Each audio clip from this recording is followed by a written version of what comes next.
Whenever you want.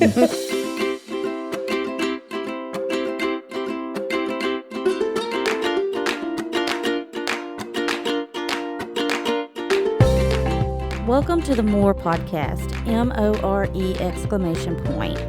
Welcome to our podcast where we want more of Him. We want all that God has for us.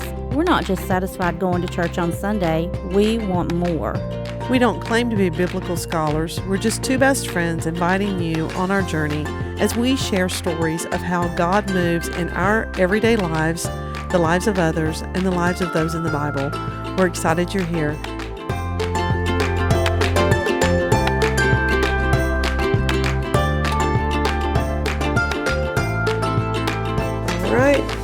Welcome back, podcasters. Welcome to another episode of the More Podcast. We are so glad that you are here with us today. Yes. We have a special guest today that Darlene's going to introduce us to in just a little bit. My name is Jennifer, a.k.a. Sissy.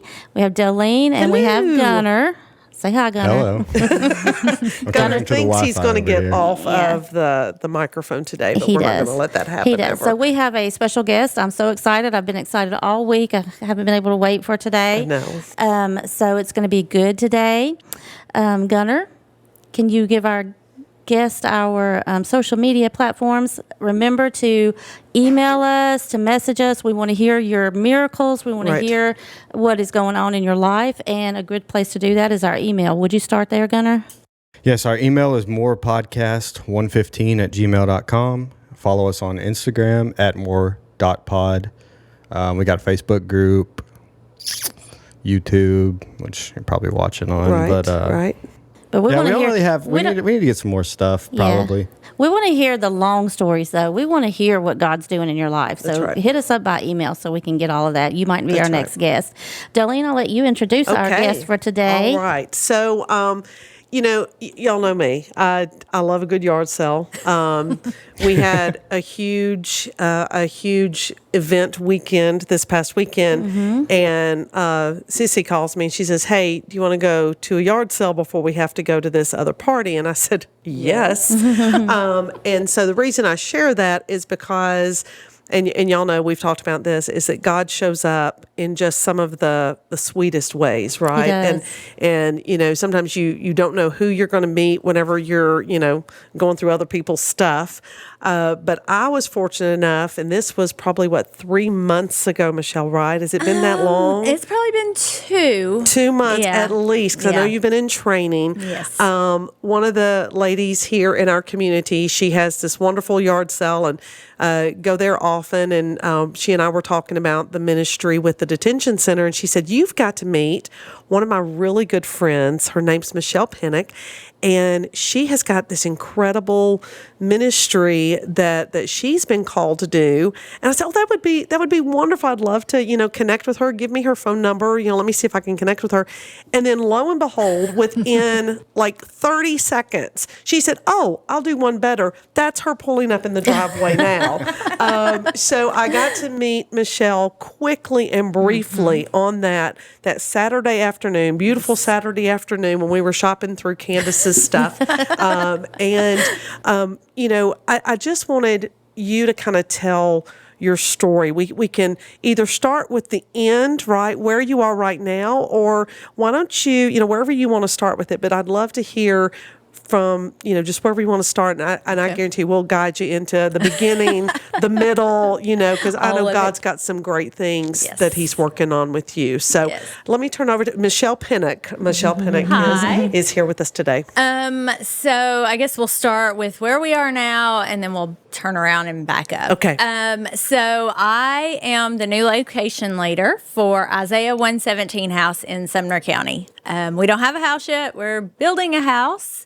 But this has been by far the biggest calling on my life. No doubt this is what I'm supposed to be doing. It was that was just proven last week at training. Okay. And so basically Isaiah 117 house focuses on removal day for children.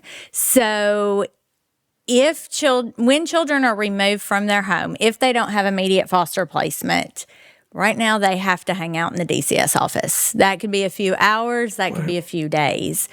Sleep on air mattresses, vending machines, all that not good kid-friendly stuff. So this house will be a house that the DCS workers can bring the kids to.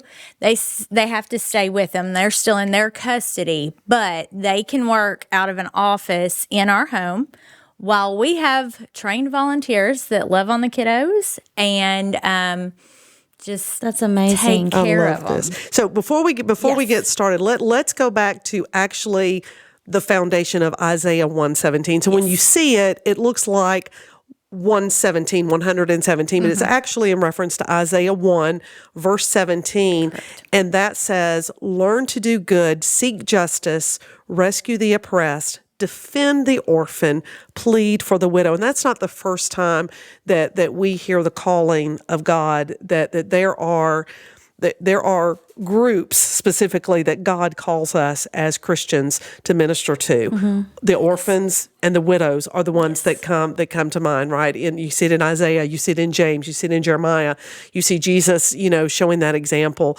So, Isaiah 117, right, is that direct command, do good and then defend the orphan. So, when you say kids, what age range are we talking about, Michelle, for this housing purpose? It's for any kids. Typically, we are going to see teenagers. Probably 80% of the time, it's going to be teenagers because it's easy to get placement for little ones. Okay. And so I'm assuming when they are taken out of their homes and they come there temporarily, I can just imagine the trauma that they have just been through, first of all, and probably weeks and months and maybe years of that. But I can just see them relaxing on the couch, playing video games, exactly having a right. snack, just kind of hanging out instead of going to a cold office, Right. Full of stacks of paperwork and with really nothing to do. Yeah. And I like to point out that when they're in the office, they're in cubicles and they're listening to those conversations. Right. They're listening to those phone calls. They're listening to those rejections over and over again. Here, we put the DCS workers in an office, and our volunteers are taking care of the kids while they're in there making the phone calls. How many of these homes are there in our area? So there are only 31 open homes nationwide right now. We are expanding. It started in East Tennessee, and hopefully by the end of next year, it looks like we're going to have about 56 open homes in 12 states. Okay. Wow. That's awesome. 31's a great, man, that's a great start. And yeah. most of them are in Tennessee just because that's where it started, and they don't go out seeking to put houses in places. You literally hear the mission and you say, my community needs this. Wants this and house. so you go to them and you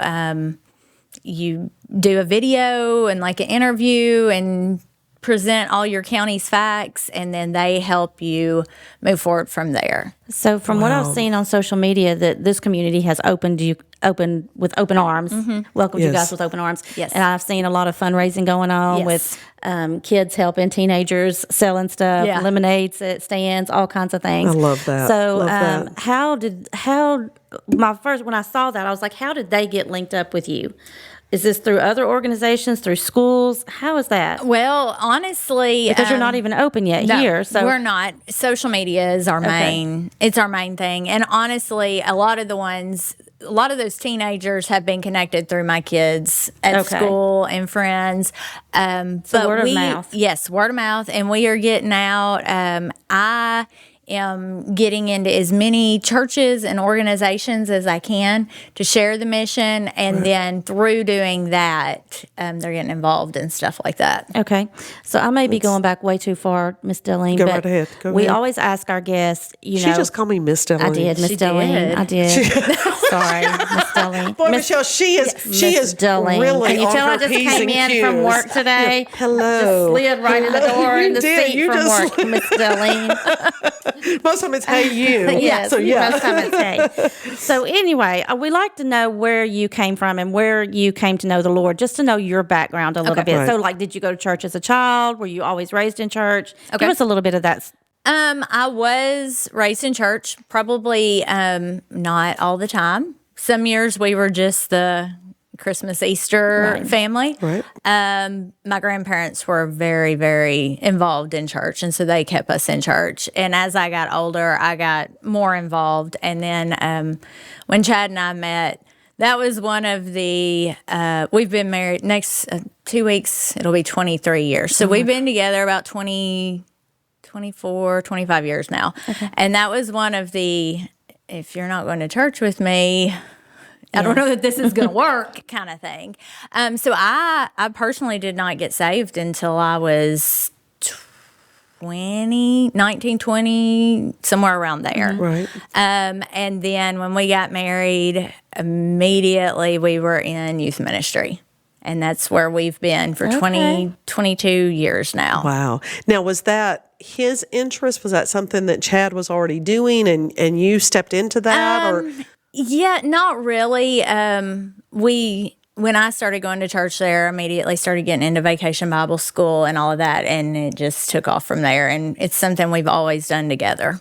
And, in youth ministry, it's one of those things where, I so value anyone who is willing to step into youth because you get the kids who come to church all the time, right? You get those children, but then you also get the children in the community that come because of the Vacation Bible School or because of, high school or some connection, some group activity. Right. And so for them to come and feel welcome and encouraged and safe, and it's not like, there's no judgment there, right? It's just you guys loving on the kids and having them be a part of that. So what age group would you say is do you have a favorite age group? We've always done teenagers. Teenagers has always been our thing.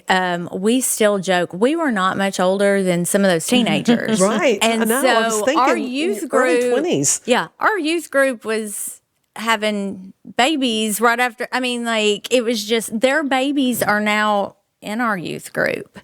It's just crazy. And we would go pick up kids to take them to church on Wednesday nights. And there we had little baby Carter in the back seat, and they're all carrying him around and lugging it, So it's always been teenagers. Yeah. And of course, I can look back now and say 22 years has prepared me for this mission. Okay. Wow. So that leads us up to where we are now. So when did God call you to this, or how did you step into this? Oh, goodness. We're going to have probably a long story. We're going to have to back way up to get to that because, we see all the time things happen and we don't know why they happen until years later. And so we're looking back 22 years and being involved in the kids. And then we had our 2 biological sons.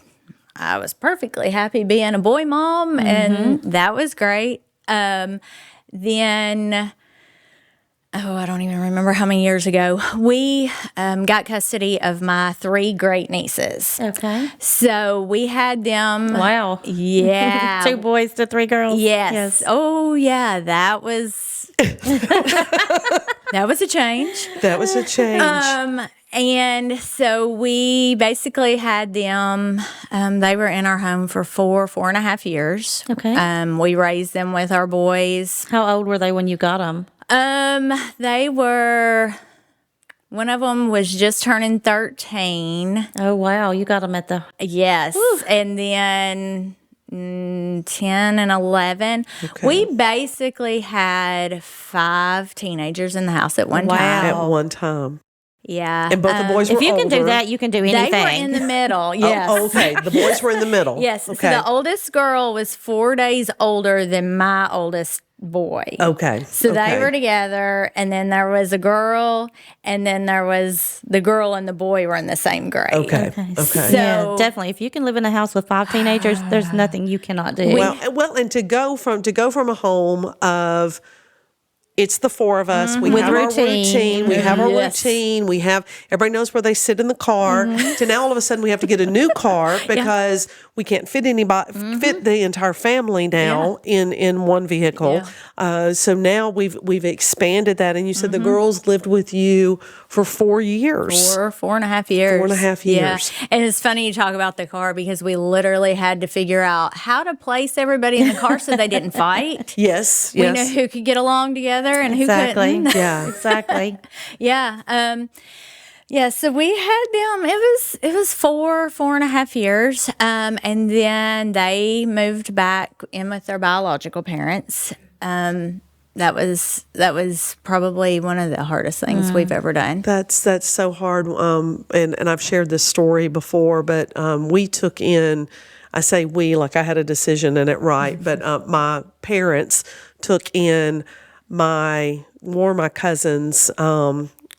Sherry and David, they're my younger siblings now, but when they were right at 4 and just a baby, around 18 months, my mom and dad took them in because their mother had passed, and the dad was like, I don't know how to raise babies this age. And so they moved from Oregon to Alabama, lived with us for about 4 years.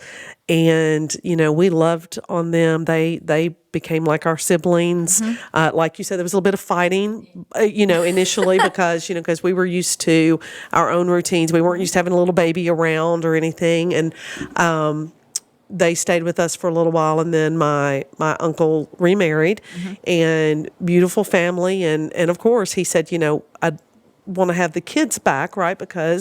And of course we understood that. Right. My parents understood that. And then when his second wife was diagnosed with a brain tumor and he said, I can't do this anymore, then my parents said, then we will need to adopt the kids because we can't, it was too hard on our family. And I still remember like going, where did they go? I mean, they were ours, right? I mean, they were like, I didn't have to have a baby doll. I had, a little brother I could pack around the house. And so I know that trauma is not the right word, but I know the hole that leaves in a family. And I can only empathize with what that has to do for Mama's heart. Right. Right. It was rough, and it was rough on my kids, on my boys. Yeah. They were there and then they weren't. Yes. Yeah. And they were teenagers. So, they were mischievous together. And so they had the scoop on each other. They did. And they're still sharing that with me now. Now that they're old enough not to get in trouble.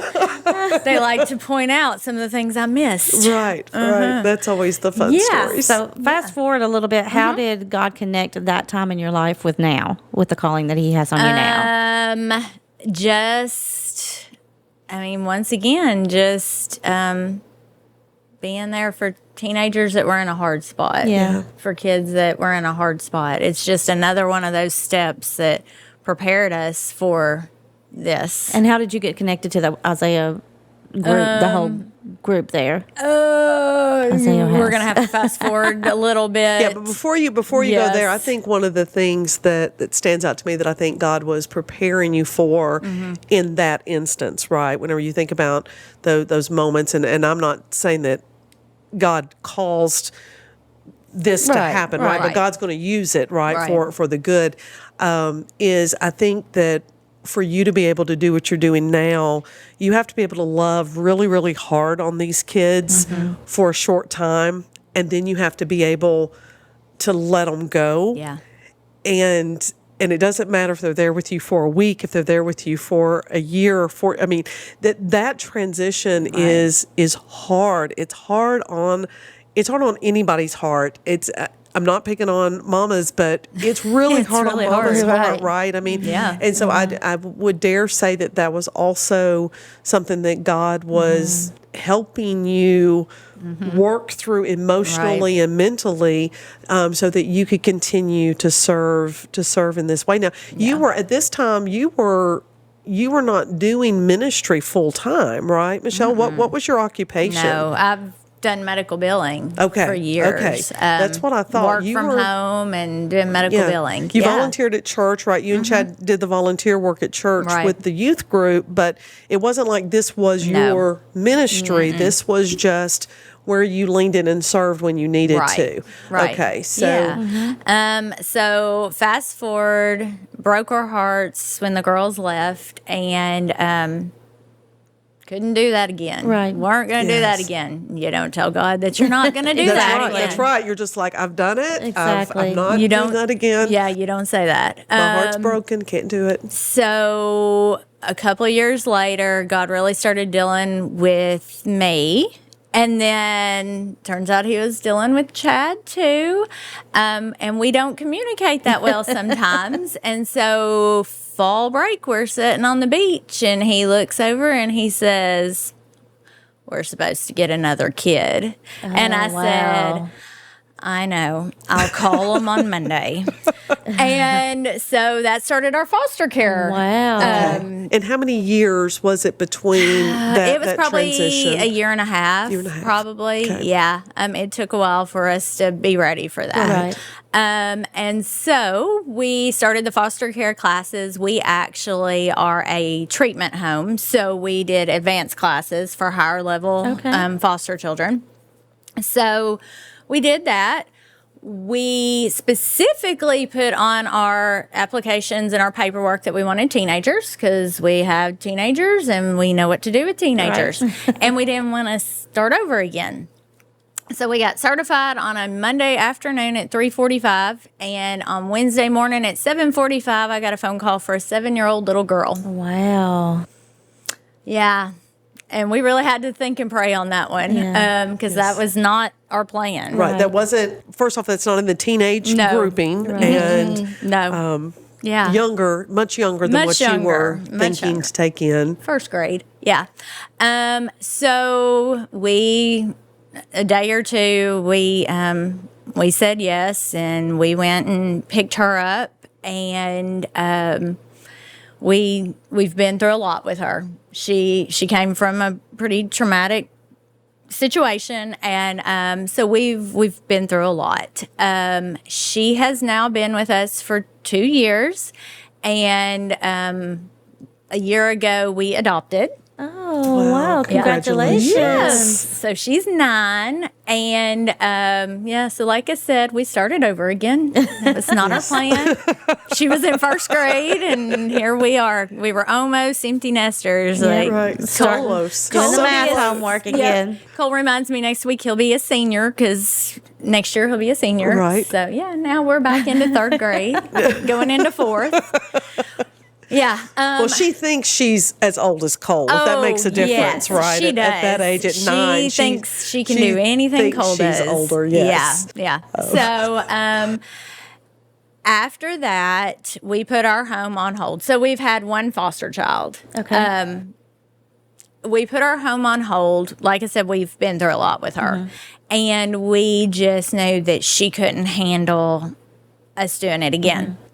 So we've been on hold since then. And back in August, Chad and I had another one of those moments where we looked at each other and we said, we're supposed to be doing something else. And so we started talking and we were like, are we supposed to open our home? And it just didn't feel right. So we kept praying and just kind of waiting. And then one morning in October, I woke up and I looked at my phone and there was an ad for Isaiah 117, which I had never heard of before. And I started crying and I looked at him and I said, this is what we're supposed to be doing. Yes. And how long after that? Because you have quit your medical Yeah. record job, Yeah. right? So that was end of October. There was an expansion meeting middle of November, and I showed up at it and I said, I'm here. God has told me this is where I'm supposed to be. I didn't even know there was a job. I'm here to volunteer. You're not getting rid of me. You put me in. What am I doing? Right. And through that whole process, turns out there was an opening for the Sumner County location leader, and 3 months of interviews and just going through it, making sure I was a good fit. They offered me the job, and I quit my other job, and I started March 16th was my first day. So God just set you up from the beginning. Yes. And so a lot Yes. of times we talk about what it feels like when God calls us to do something. So for me, it's just a still, quiet voice that He will not relent. Like when I lay down to go to bed, He's speaking to me. Is that how it was with you and your husband? Like, Yeah. you didn't have any peace until you. Yeah, pretty much. Right. I just knew. Right. I just knew. My regional supervisor, she refers to me now to everyone as the Michelle who won't go away and who says that God talks to her. That's how she Yes. refers to me. Well, that's Because awesome, I hey. told her over and over through the interview process, you're not getting rid of me. This Right. is where God told me I'm supposed to be, and this Right. is what I'm doing. So just give me the job. Right. Just let's just fast forward through all the interviews and fast forward through that. You know, and I do love the time that they took to make sure they have Had the the right right fit. fit. Oh, they did. You know, that they did. you know, and how protective, again, going back to Isaiah 117, Right. going back to, you know, seek the good, but defend, right? Defend the orphan, Yes. you know, protect, stand up for.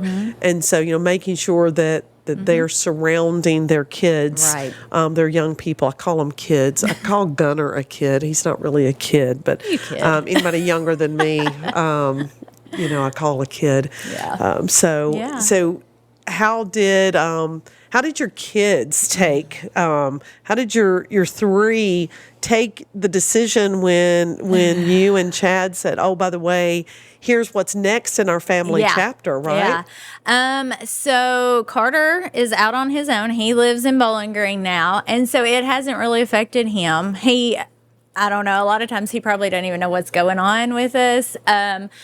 Cole has been completely in the middle of it. We had a moment a couple weeks in where it was kind of like, yes, I have been working all this time, but I was working part-time, and most of that was in the home. So Mom has always been available. Mom has always done the laundry. I've always been at every game, you know, everything.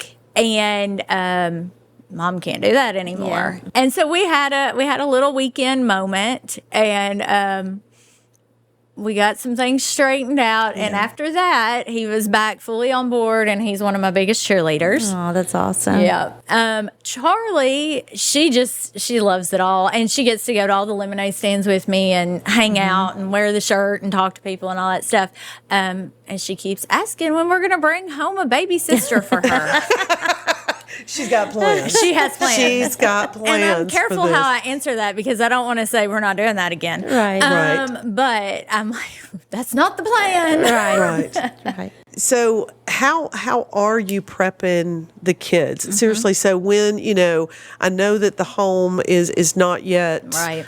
Built. When it is built, and I just have this feeling, right, that when it happens, it's going to happen Quickly. fast, Oh, yeah. right?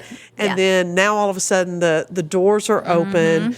How are you going to work with your family Right. to transition into that, right? Because it's Yes. one thing for you and Chad, and y'all have been through that as adults. What Right. advice would you give? And I'm thinking about just people who might even be thinking about foster care, but they're not sure because they've Right. got kids of their own in the house and they're just not sure about that transition to the family dynamics.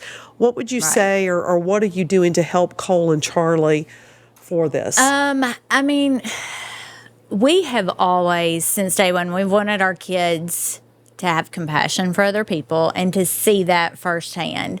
And we just want them to be involved as much as possible.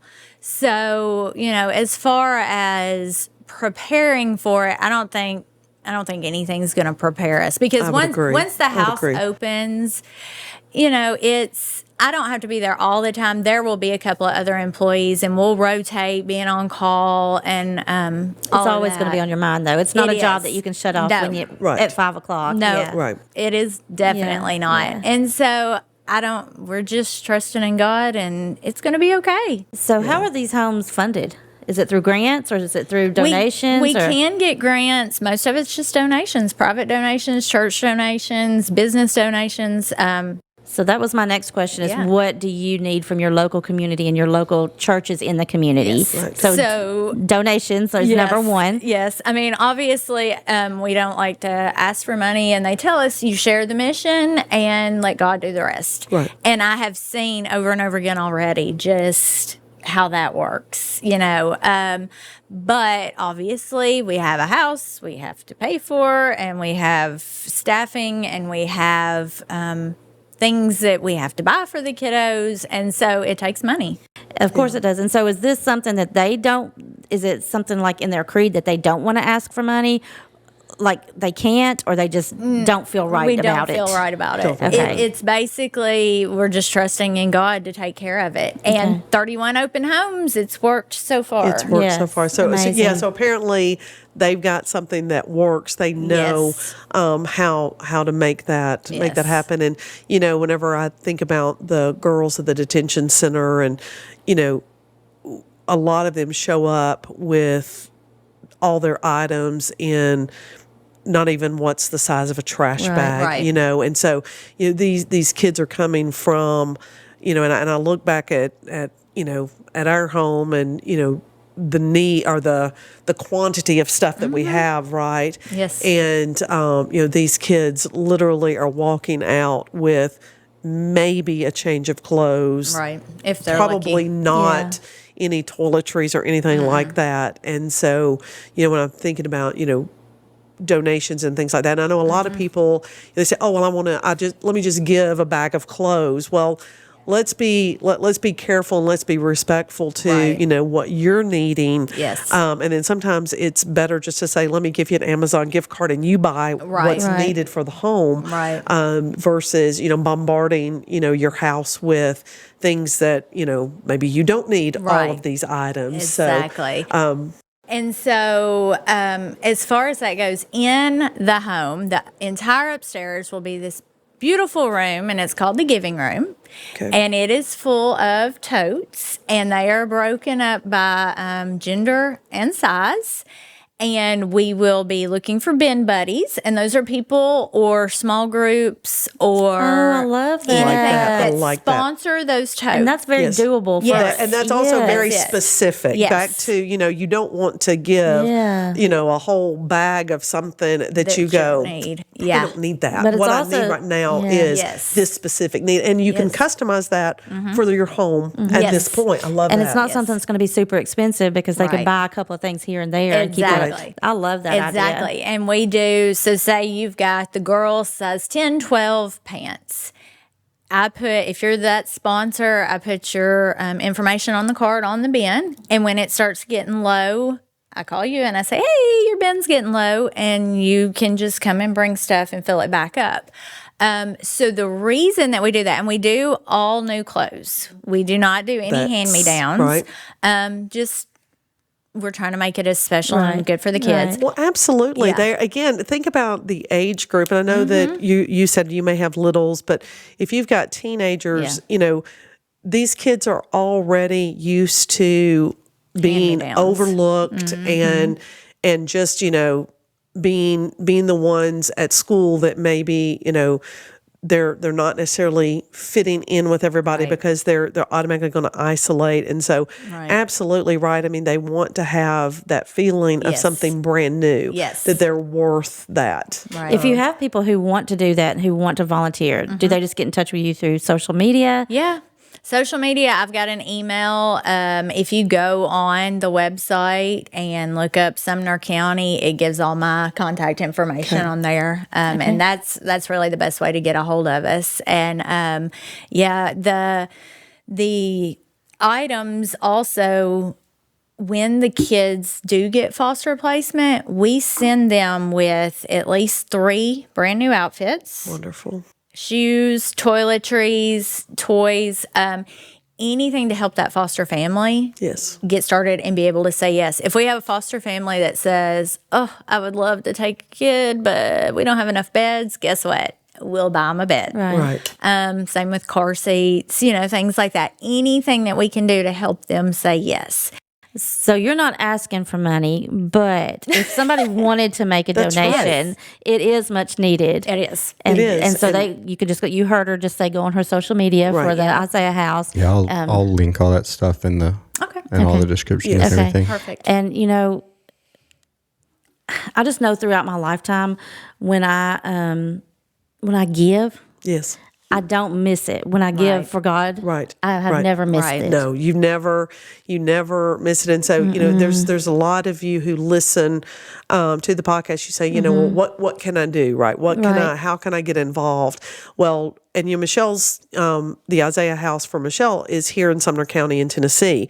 You can also go online to Isaiah 117 and look to see if there's an Isaiah House in your community. Right. Because my guess is they're all set up Yeah. very similar to this. We're all on the same And set up in page. this way. Yeah. So tell me, Michelle, because something you said about the placement, because your home, the Isaiah home, is meant to be just a temporary Yes. holding area for then more permanent placement for the young people. Right. What's the timeline? Do you have an idea of what you think the timeline will be As far as how from long? when they come into your home until when you're saying we will most likely be transitioning?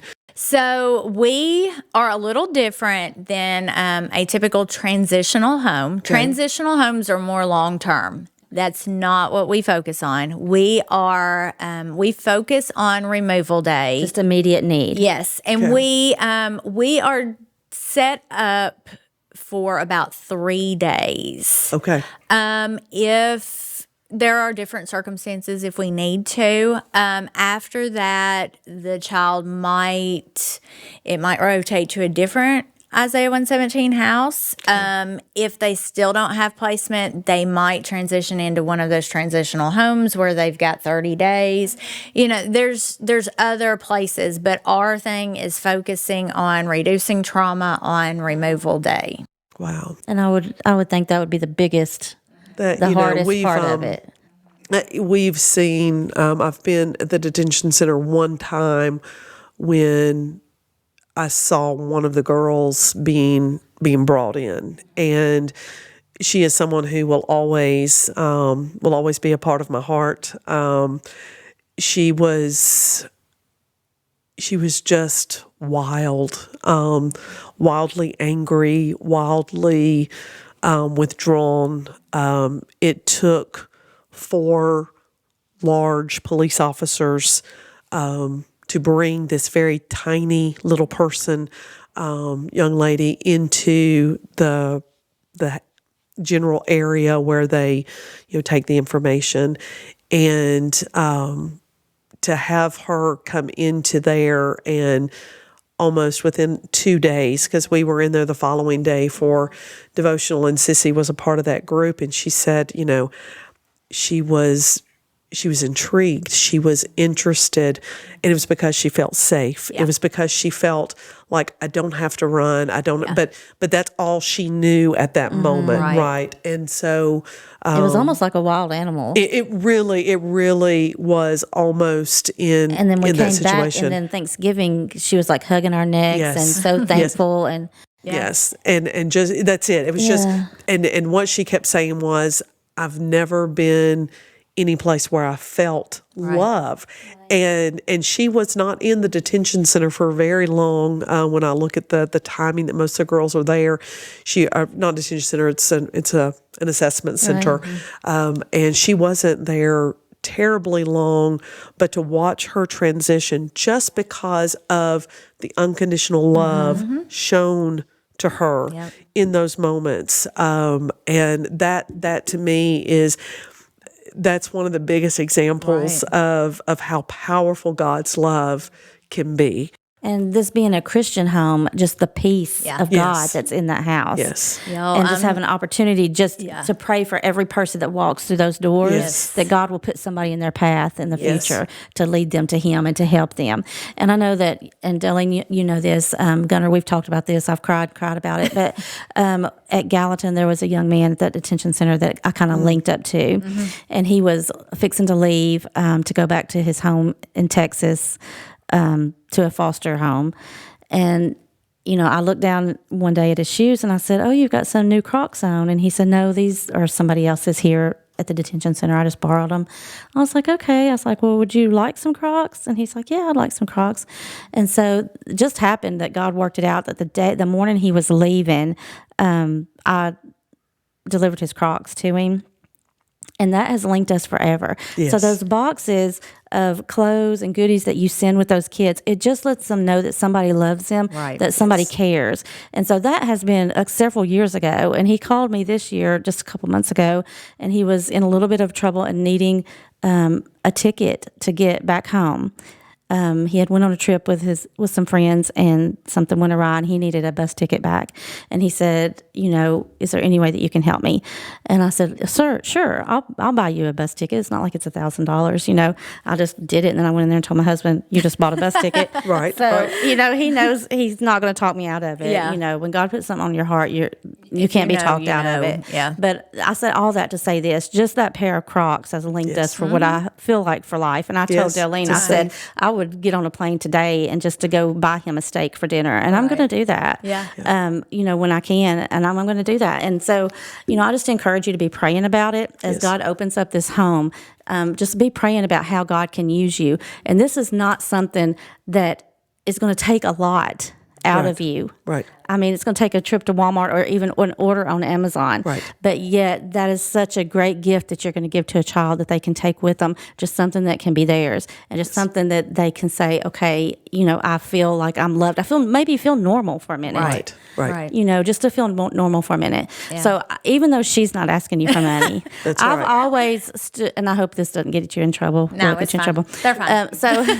So the church that I came from, they trained me well on standing on a stage and taking up an offering. Mm-hmm. And I always said, I have no problem with shaking your hand with one and handing you your wallet out of your That's pocket right. with my That's other right. hand. That's right. Because I know that God will bless you through your giving. Right. And so please, please, please just pray about giving to the Isaiah home. We want to see this come to fruition quickly. Yes. And, it's going to be such a blessing to so many people. And I just want to say thank you for stepping out because this is nothing but obedience that you are walking in because you don't know what the future is going to hold. Yeah. No clue. But you know that God's kept you through everything that has Right. come up until this point and that he has gotten you ready, just like David. We always refer to David. Yes. How God got him ready. Uh-huh. And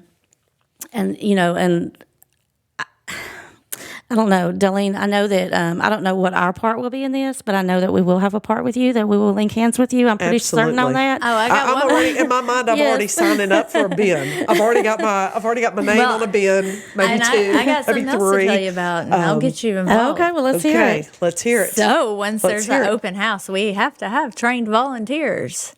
I have to have 40 trained volunteers on the books before I Wow. can open the door. Okay. And so what that looks like is if you are feeling led to maybe be an adult over 21 in the home, loving on these kiddos, you fill out your application, and then we do 3 separate trainings. We do some trauma training, and we call it our Red Door Culture training, just on how we lavishly love on the kids, and we teach that. And then you have to be vetted through the state, so background check and all of that. And then once we've made it through all that, we have an open home. You tell us what days you're available, and we put you on a schedule. And if a kiddo comes into custody, we call you and say, "Hey, we've got a 15-year-old boy headed to the house. Can you come?"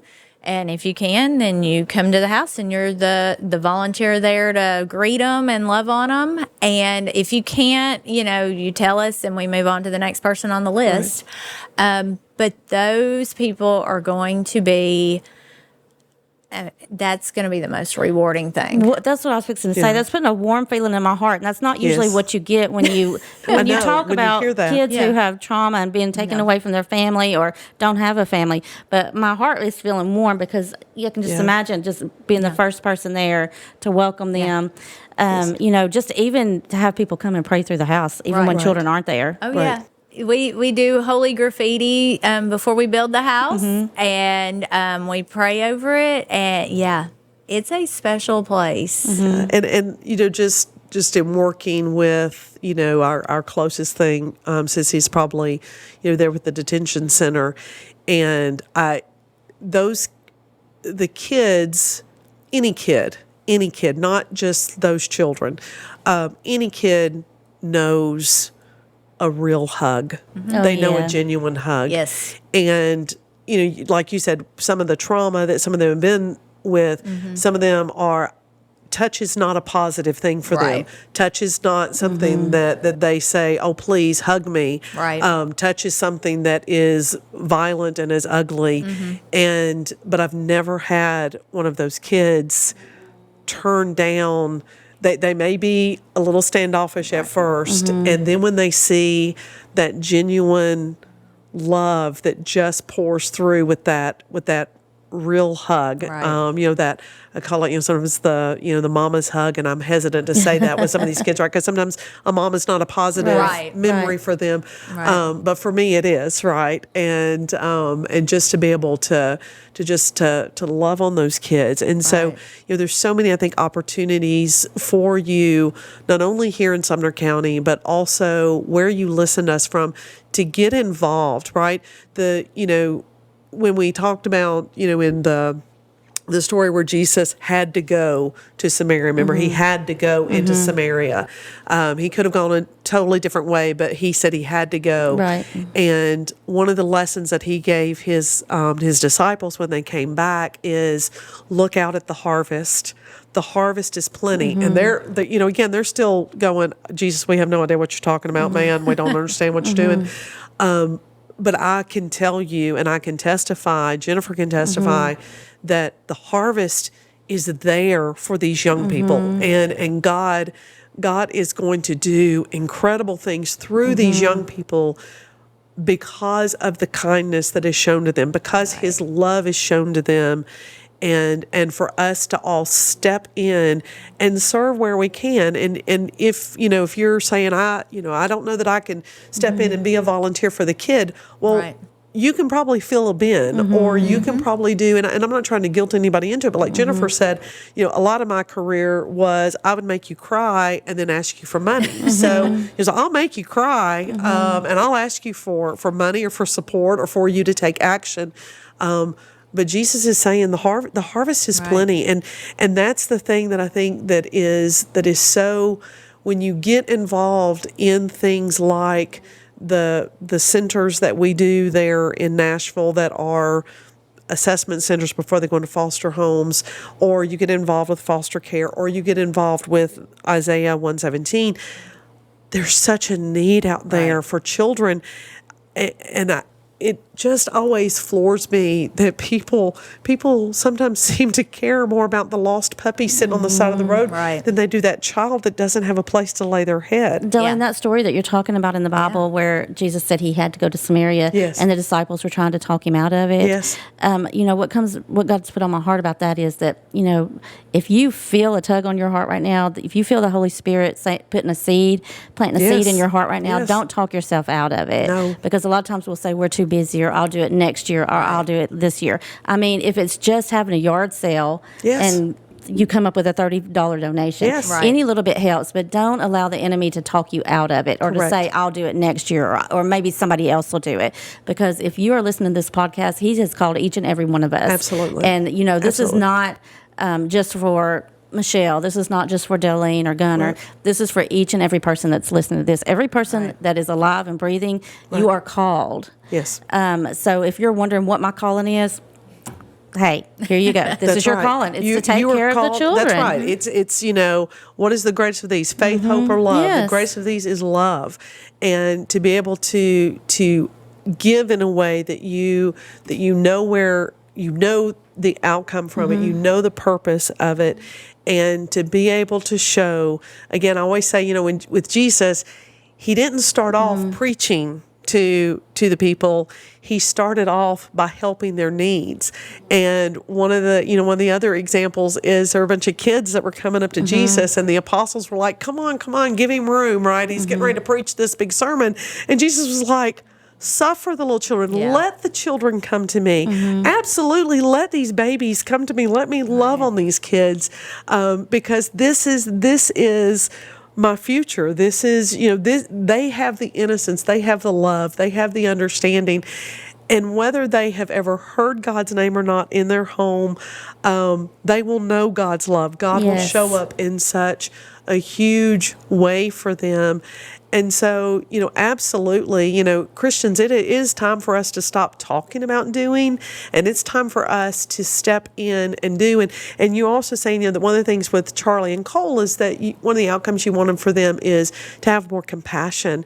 How incredible would that be, right? Is for you and your family, right? Let's say that you have some kiddos yourself. Go shopping and feel that maybe being you go together. shopping for that. Maybe at the next birthday party, the birthday party is you're bringing gifts for a child who doesn't necessarily have a birthday party. Yeah. And that even occurs to me is that, even making sure that you have supplies for a birthday party in case a child is there for their birthday, right? Every child deserves to be celebrated in a special way. And you would on be their day of birth. amazed how many kids we have in the home on their birthday. It's their birthday. amazing. But we were told last week to look at it differently. A lot of these kids literally say, I've never had a birthday cake. Right. And so we look at it as we get to give them their birthday cake. That's right. That's right. So- We get to celebrate Yes. and actually celebrate their birth, celebrate the fact that they were born and that they Yes. are alive, and they may have never experienced that. Yeah. So let me ask you this from a mama's heart. This is where my thought process Yes. goes to food. Yes. So the people that volunteer or that are there that day, they do a home cooked meal, They or do you can. have So people signed up for once a month to bring something, or how does that work? So we have a fully stocked kitchen. Basically, if a kiddo comes in and they're like, "Oh, I really want a hamburger," They get a hamburger. they get a hamburger. If they come in and they say, and my talk that I do at churches, this includes this story, but we literally in one of the open homes had a teenage girl that came in and they said, "What do you want for lunch? You can pick any restaurant," because we have this beautiful binder of gift cards that people have Wow. donated. It's beautiful. And they asked her what she wanted, and they started listing restaurants that were close. And when they said Chick-fil-A, her eyes lit up. She had never had Chick-fil-A, but she'd always heard the kids at school talk about it. Right. And so if they say, "I want Chick-fil-A," one of those volunteers takes that gift card and goes to Chick-fil-A and gets them Yes, food. that's awesome. But they can cook for them Whatever they want. whenever they want. We I joke that we're going to be the grandparents that don't say no.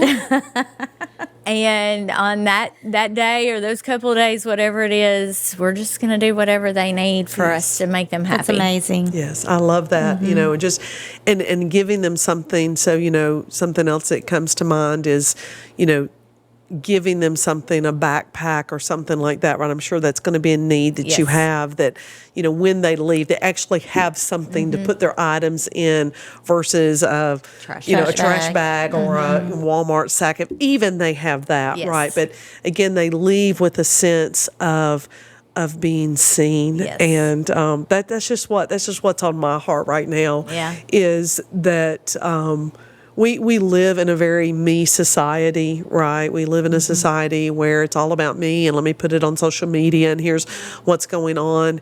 And you find true joy, though, when you can start to see what I call the unseen, to see and to love on the unseen. Right.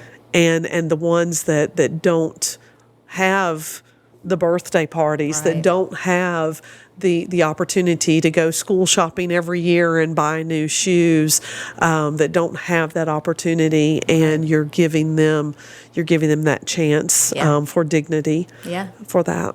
Well, thank you for coming Yes. today. I Absolutely. have learned a lot, and God's already churning in my heart.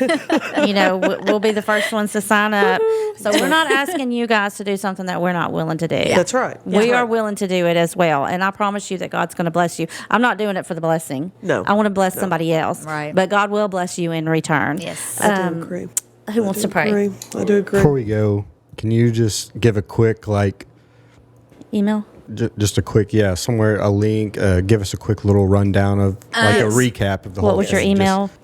So my email, and you can find it on the website, but it's michelle.penick@isaiah117house.com. So Okay. super easy. Okay. So they can just Google that for their Yep. area, and it'll send them to you. Yep. If you Google Isaiah 117, it goes to the whole thing, and then you pick what state, and then you pick what location. Okay. And it has all the links on there, and we're on social media. Instagram, Facebook. We have a newsletter you can sign up for through Okay. our website, and that comes out once a month, and it keeps you up to date on what we've got going on. Okay. And ways to get involved. Okay, awesome. So we'll be seeing a lot more about this as it gets closer to time. Yes. Absolutely, yeah. God's still piecing the parts together, the puzzle together. That's funny that you say that, because that's how me and my sister-in-law have referred to this whole process as the puzzle pieces that we Yes. are putting together. Yes. Yeah. Yes. And that, I can't wait. I can't wait for the home to open. I can't wait to hear your stories. We'd love to have you back again.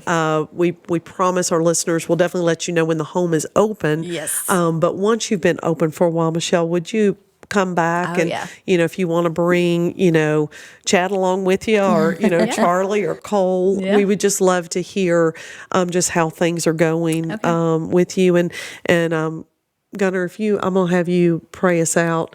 But again, I'm just going to encourage every listener, really just put this on your heart, just lean into God and just ask God, how can you use me? How can you use me in this way? How can I use my talents in this way? And there's so many ways that Michelle has shared that we can serve, either directly or indirectly. Yes. And you're touching a life, Yes. and you are helping a child who needs the love of Christ shown to them unconditionally. So, And Gunnar, another thing, this is going to be a long prayer. You need to take notes on this. I want you to pray specifically for Michelle's family. Yes. For over their finances, over their peace, over their joy, so that everything runs smoothly in her home, where she's Yes. able to concentrate on this calling that God's given her. Even though this is a whole family calling, the enemy still wants to come against her and her family. So we just pray just a hedge of protection around her family, around her finances, around her peace, and around her joy. yes. All right. Okay. Dear Lord, thank you so much for the platform that you've given us and for everything that you're doing in our lives right now, God. Thank you so much for Michelle and the heart that you've given her. And there's so many needs out there, God, of children that don't have a home and don't have parents. And I mean, it's close to home, God. And I thank you so much that you're putting people in our community that have a heart for this, that are going to be there for these kids. Be with Michelle and her family, God. Give them every single thing that they need to be able to do this with no hesitation, Yes, God. with Thank you, Lord. no hitches. Yes.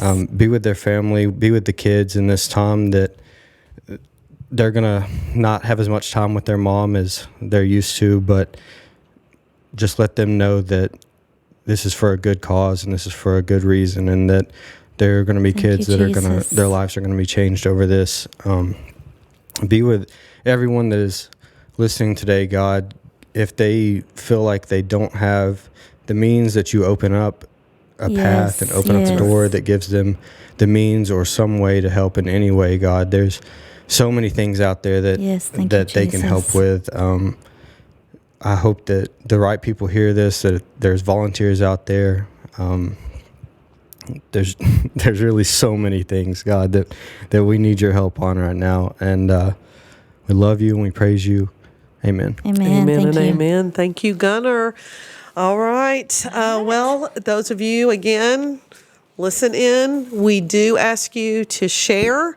Let's get the word out there, not only about this episode, but just if you hear something and you think, wow, that would really apply to this friend of mine, pass that on. We're not doing that for our glory. We're not doing that for our name to be out there.